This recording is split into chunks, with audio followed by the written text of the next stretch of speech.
Une valise. Elle est dans le couloir depuis 2 semaines. Pleine à moitié, fermée à moitié. Les étiquettes des vols précédents sont encore dessus. On ne sait plus très bien si elle attend d'être finie de remplir ou si elle attend d'être ouverte. Cette hésitation entre partir et revenir, beaucoup de Français l'ont vécue. 2 500 000 Français vivent à l'étranger selon les estimations de 2024. Chaque année, plus de 200 000 rentrent. Pas des gens qui ont échoué, des gens qui ont essayé, qui ont vécu ailleurs et qui sont revenus parce que quelque chose, souvent une chose qu'ils n'auraient pas su nommer avant de partir, manquait. Pas les châteaux de la Loire, pas la baguette du matin, quelque chose de moins cliché et de plus difficile à expliquer. 8 pays européens où les Français vont.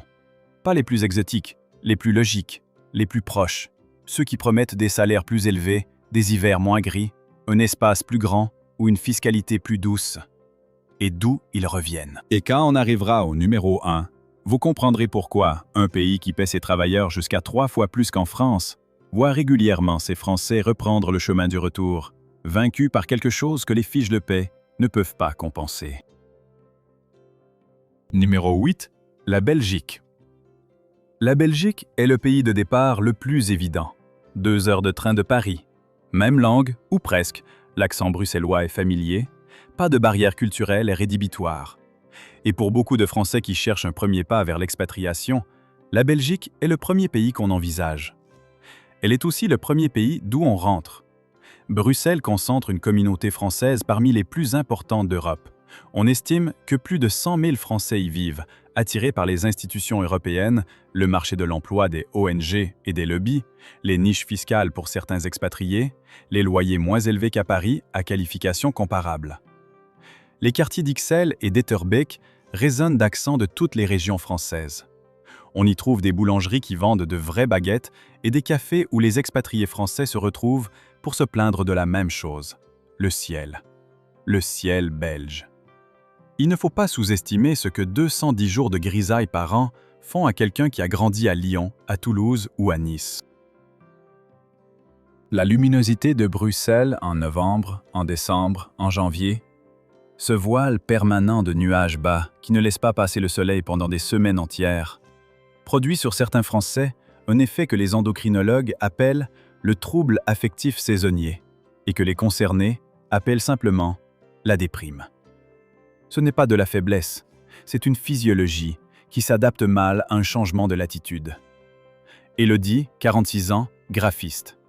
Elle est partie à Bruxelles en 2016 après une rupture à Paris et l'envie de quelque chose de neuf. Elle a trouvé du travail rapidement, dans une agence de communication qui travaillait avec des clients européens. Elle a pris un appartement dans Ixelles. Elle aimait Bruxelles, la convivialité des brasseries, les musées, l'énergie cosmopolite de la ville. Elle y a passé 8 ans. Et puis en 2024, elle est rentrée à Bordeaux. Elle dit que ce n'est pas la Belgique qui l'a usée, c'est le ciel de décembre.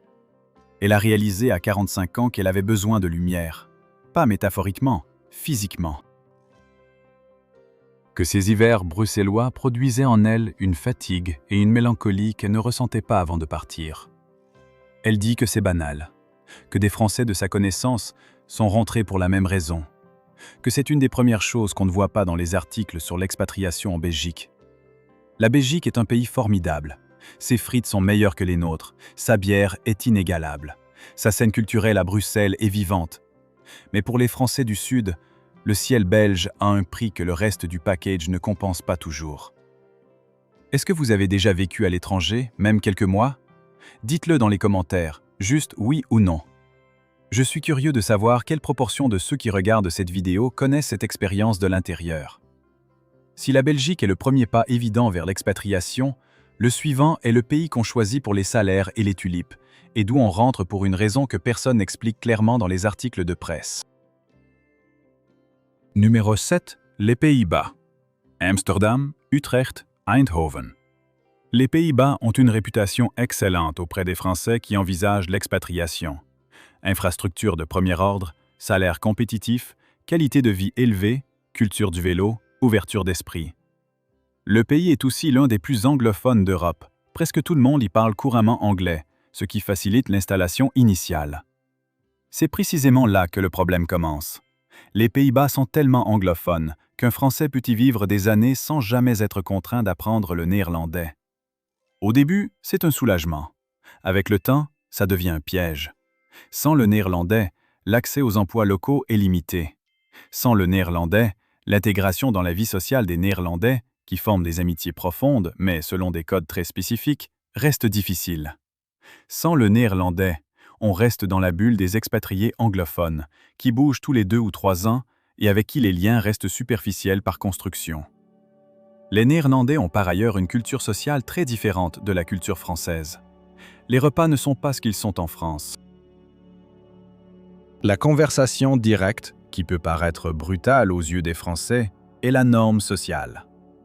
Et la religion du départ à 17 heures, une discipline de la séparation entre vie professionnelle et vie personnelle que les Français admirent en théorie et trouvent glaciale en pratique, produit des soirées vides, des week-ends sans le tissu de sociabilité spontanée auquel les Français sont habitués. Julien, 38 ans, ingénieur dans l'industrie semi-conductrice à Eindhoven. Il gagnait 2 fois plus qu'en France. Il vivait dans un appartement moderne. Il pédalait au travail. Il a passé 5 ans aux Pays-Bas et il est rentré à Grenoble en 2022. Il dit que ses amis néerlandais étaient formidables, loyaux, fiables, honnêtes, mais qu'il n'arrivait pas à les rejoindre spontanément un mardi soir sans avoir planifié 3 semaines à l'avance. Que la France lui manquait comme une texture, pas un endroit précis, mais une façon d'occuper l'espace public, de s'asseoir dans un café sans but, de parler fort, sans raison. Il dit qu'il ne regrette pas son expérience néerlandaise. Qu'il a appris des choses, gagné de l'argent, travaillé dans des environnements d'excellence, mais qu'à 40 ans passés, il a voulu habiter un endroit où il n'avait pas l'impression d'être un visiteur permanent dans la vie des autres. Si vous n'avez pas encore aimé cette vidéo et ne vous êtes pas abonné, c'est le moment. On a 6 pays encore devant nous, et chacun illustre une façon différente de découvrir que la France a quelque chose que le reste de l'Europe n'a pas tout à fait. Numéro 6. L'Allemagne. L'Allemagne attire les Français pour des raisons solides. Le marché de l'emploi est robuste, les salaires dans l'industrie et l'ingénierie sont compétitifs, les villes comme Munich, Berlin, Hambourg ou Francfort ont des scènes culturelles et sociales importantes. Et l'Allemagne est le moteur économique de l'Union européenne. Y travailler, c'est travailler dans la première puissance industrielle du continent. Ce que personne ne vous dit dans les articles sur l'expatriation en Allemagne, c'est le dimanche. Le dimanche allemand est une institution nationale presque aussi sacrée que la fête nationale française. Les magasins sont fermés, les supermarchés sont fermés, les boulangeries sont fermées à partir de midi dans beaucoup de villes. Il fait froid, il n'y a personne dans les rues, ou alors des gens qui se promènent avec des chiens selon un plan ordonné. Pour un Français habitué à faire ses courses, à s'asseoir en terrasse, à traîner dans un marché le dimanche, ce vide du 7e jour est une des surprises les plus déstabilisantes de la vie en Allemagne. Mais il y a plus profond.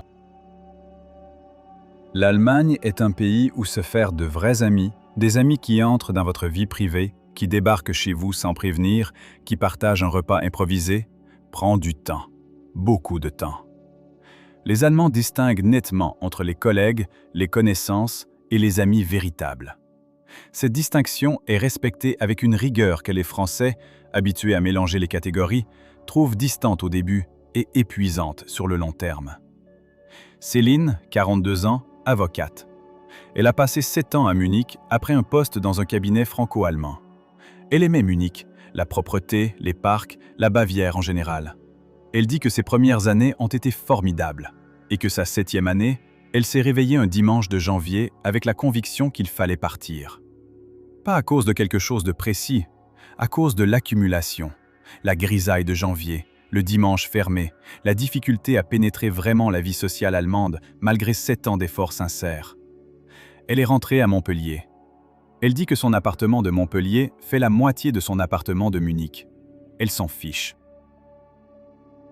Il faut ajouter à ce tableau une réalité qui concerne particulièrement la génération des 50 ans et plus. En Allemagne, la bureaucratie administrative est efficace, mais exigeante dans ses formes. Les délais de traitement des dossiers, le formalisme des démarches, l'exigence que tout soit fait exactement de la bonne façon au bon moment, Tout ça est gérable quand on est jeune et flexible. Quand on vieillit, quand les problèmes de santé commencent, quand il faut naviguer entre les systèmes de retraite des deux pays, entre les conventions fiscales franco-allemandes, entre les droits acquis ici et là, la complexité administrative devient un fardeau supplémentaire qui pèse sur la décision de rester ou de partir. Beaucoup de Français expatriés en Allemagne préparent leur retour en France précisément autour de la retraite, pour simplifier leur situation administrative et se rapprocher d'un système de santé qu'ils connaissent mieux. Numéro 5. L'Espagne. L'Espagne est le rêve de la plupart des Français qui veulent le soleil sans aller trop loin. La Costa Brava, Barcelone, Madrid, Valence, Séville.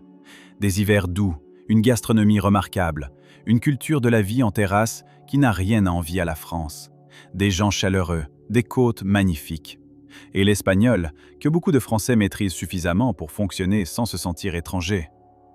Le problème de l'Espagne pour les Français qualifiés, c'est économique. Les salaires espagnols sont significativement inférieurs aux salaires français à qualification comparable.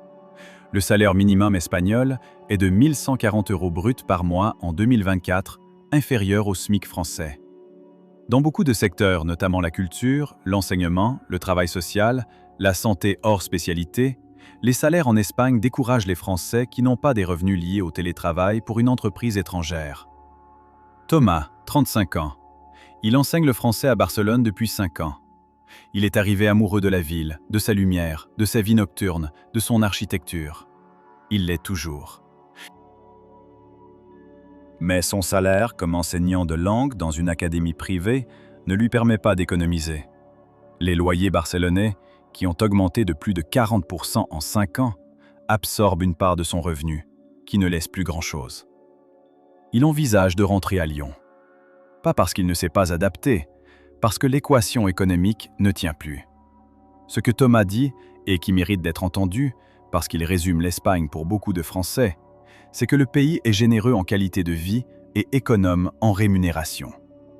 Que vous pouvez vivre une très belle vie à Barcelone ou Madrid si vous avez des revenus en euros venant d'ailleurs, un client français, un emploi en télétravail pour une entreprise française, une rente, un héritage. Mais que si vous dépendez du marché du travail local, la réalité est souvent difficile. Et que les jeunes Espagnols, qui subissent ce marché depuis des décennies, le savent mieux que vous. Ce qui crée parfois une tension diffuse entre les expatriés, qui se plaignent des loyers, et les locaux pour qui c'est une réalité bien plus ancienne. L'Espagne est un piège doux. Elle est si belle et si agréable à vivre qu'on reste plus longtemps qu'on ne l'avait prévu, en se disant que quelque chose va s'arranger. Parfois ça s'arrange, souvent ça ne s'arrange pas.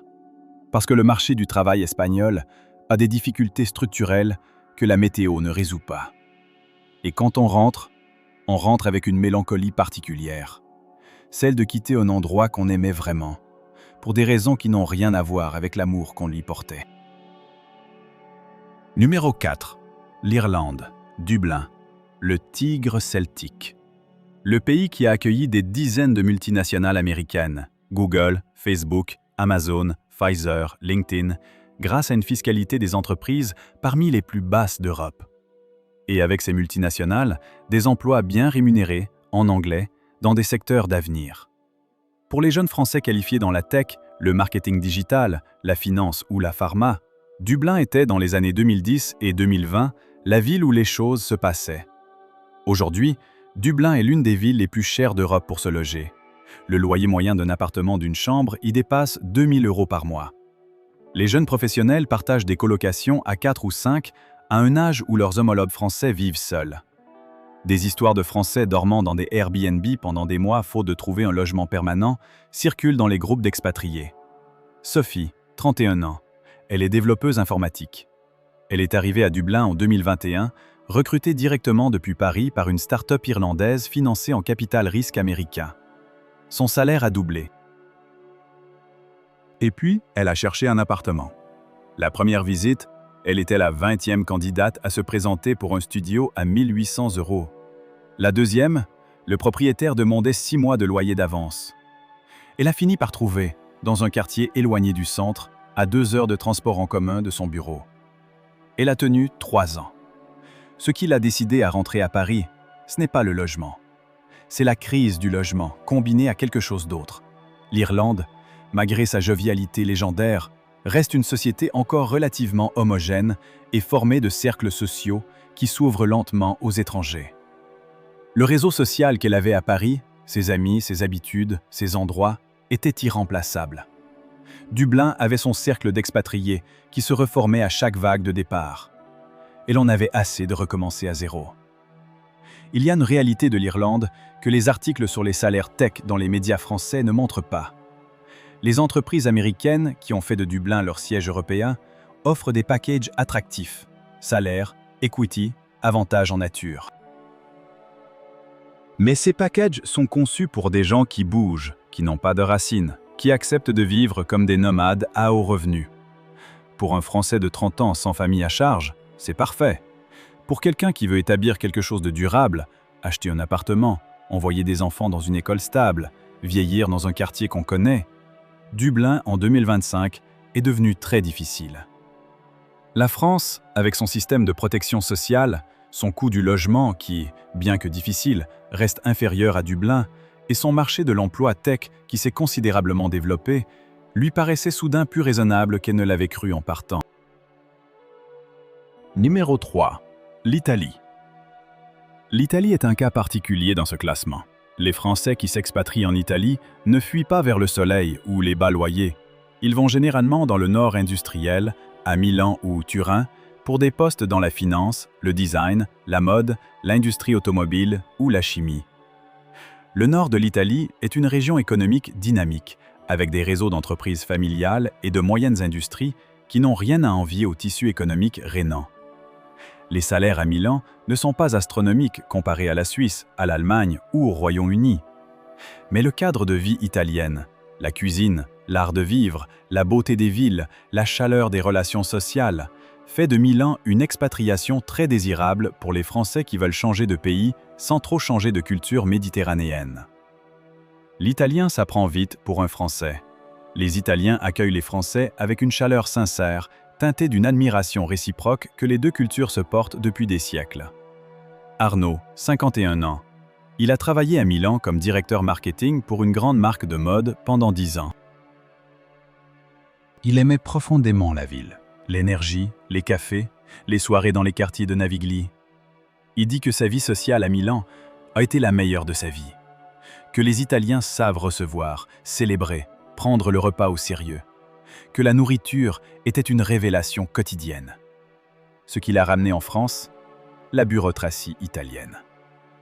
Il a voulu créer une petite entreprise en parallèle de son activité salariée. La création d'une SARL en Italie lui a pris 18 mois et plusieurs milliers d'euros d'honoraires notariaux.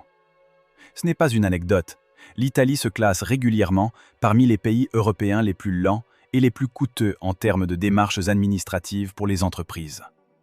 Pour quelqu'un qui voulait développer une activité entrepreneuriale, ce frein était rédhibitoire.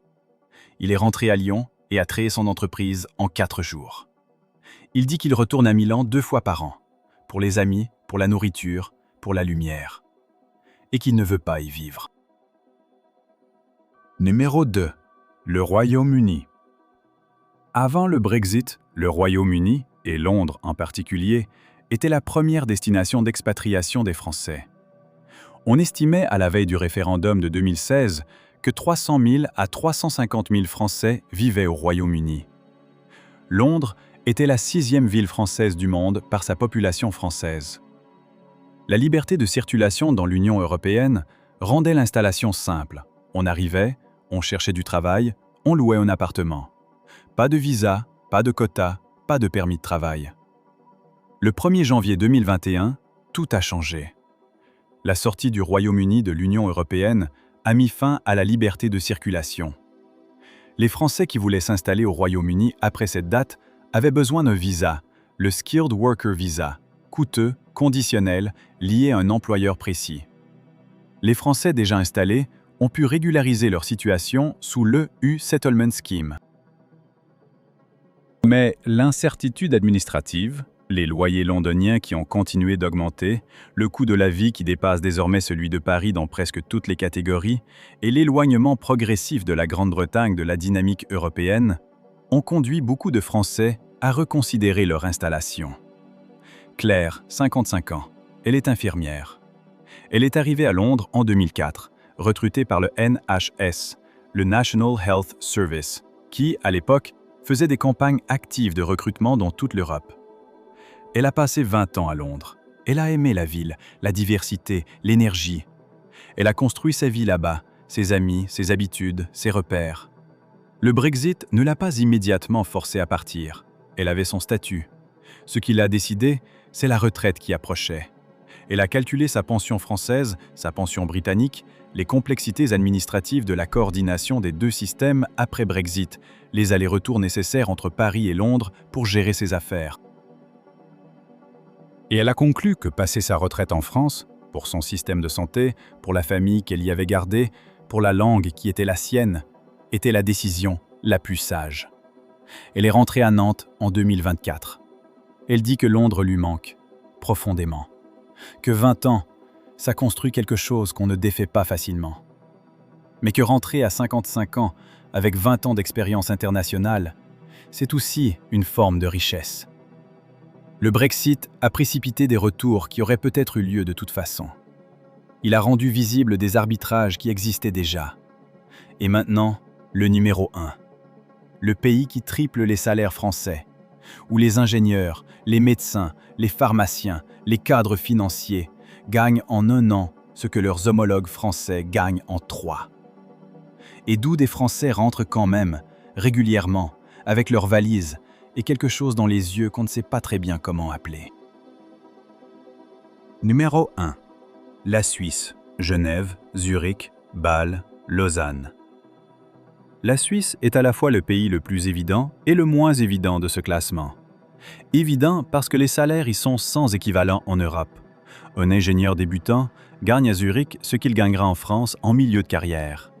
Un médecin généraliste en Suisse touche 3 à 4 fois ce que touche son homologue français. Un pharmacien, un cadre bancaire, un consultant en stratégie, partout, le différentiel de salaire est spectaculaire. À la fin 2024, près de 180 000 Français étaient inscrits au registre consulaire en Suisse, un chiffre en constante progression. La région de Genève et du canton de Vaud concentrent une très grande partie de ces Français, dont beaucoup sont des travailleurs frontaliers qui vivent en France, dans les pays de Gex, en Haute-Savoie, dans les territoires autour d'Annemasse, et traversent la frontière chaque matin pour travailler en Suisse. D'autres vivent à Genève ou Zurich, et parmi eux, des retours, réguliers, pas massifs, mais réels. Laurent, 48 ans, est ingénieur dans une entreprise pharmaceutique à Zurich. Il a quitté Lyon il y a 12 ans. Son salaire net à Zurich est 3,5 fois ce qu'il gagnait à Lyon. Il a un appartement spacieux dans un quartier calme. Il fait du ski en hiver, de la randonnée en été. Ses enfants vont dans une école publique de qualité. La Suisse fonctionne. L'administration répond, les trains sont à l'heure, les trottoirs sont propres, les services publics fonctionnent. Et depuis 6 ans, chaque été, il passe 3 semaines en France. Et ces 3 semaines, chaque fois, produisent en lui quelque chose qu'il a mis longtemps à identifier. Il les appelle le rappel. Le rappel que quelque chose existe en France qui n'existe pas en Suisse. Pas le soleil, il fait beau en Suisse. Pas la nourriture, la cuisine suisse est bonne et les restaurants sont excellents. Pas la famille, elle peut venir le voir à Zurich. Ce qu'il ressent pendant ces 3 semaines en France, c'est l'appartenance. Une façon d'être dans l'espace public qui lui ressemble. La façon dont les gens parlent fort au café. La façon dont une conversation s'engage avec un inconnu à la boulangerie. La façon dont le serveur dit ce qu'il pense sans que vous l'ayez demandé. La façon dont la désorganisation générale coexiste avec une chaleur qui compense. Il dit que la Suisse est un endroit formidable pour travailler et que c'est un endroit dans lequel il n'arrive pas à se sentir chez lui après 12 ans. Pas parce que les Suisses sont froids, il a de vrais amis suisses, parce que le « chez-soi » n'est pas quelque chose qu'on construit entièrement avec de la volonté. C'est quelque chose qu'on a ou qu'on n'a pas. Il envisage de rentrer à la retraite, pas tout de suite, dans quelques années. Il dit que peut-être il travaillera encore en Suisse depuis la France, en frontalier. Que la frontière franco-suisse est aussi une frontière entre deux façons d'être dans le monde. Et qu'après 12 ans, il sait de quel côté de cette frontière il appartient. Il dit ça sans regret, avec la lucidité de quelqu'un qui a fait un choix adulte, qui a tiré tout ce qu'il y avait à tirer de ce choix et qui sait maintenant ce qu'il veut pour la suite. Il y a un chiffre qui résume la tension franco-suisse mieux que n'importe quelle histoire individuelle.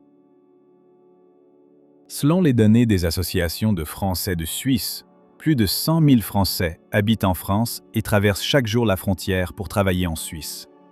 Ce sont les frontaliers. Ils ont trouvé la solution parfaite sur le papier. Les salaires suisses, la vie française. Le matin, ils passent en Suisse, le soir, ils rentrent. Ils mangent français, ils vivent français, ils paient leurs impôts en France, et le matin, ils repassent la frontière. C'est peut-être ça, la réponse ultime que beaucoup de Français trouvent après des années de calcul. On ne choisit pas entre la France et la Suisse. On les prend toutes les deux. On vit à la frontière, dans ce no man's land géographique où les deux pays coexistent dans une même journée. Et on se rend compte que c'est là, pas dans un choix entre l'un et l'autre, que la vie ressemble à ce qu'on cherchait. Cette valise du début, elle est dans le couloir. Les Français qui rentrent d'expatriation ont appris à la regarder différemment. Ils savent maintenant ce qu'on y met quand on part avec optimisme, et ce qu'on trouve dedans en la défaisant au retour.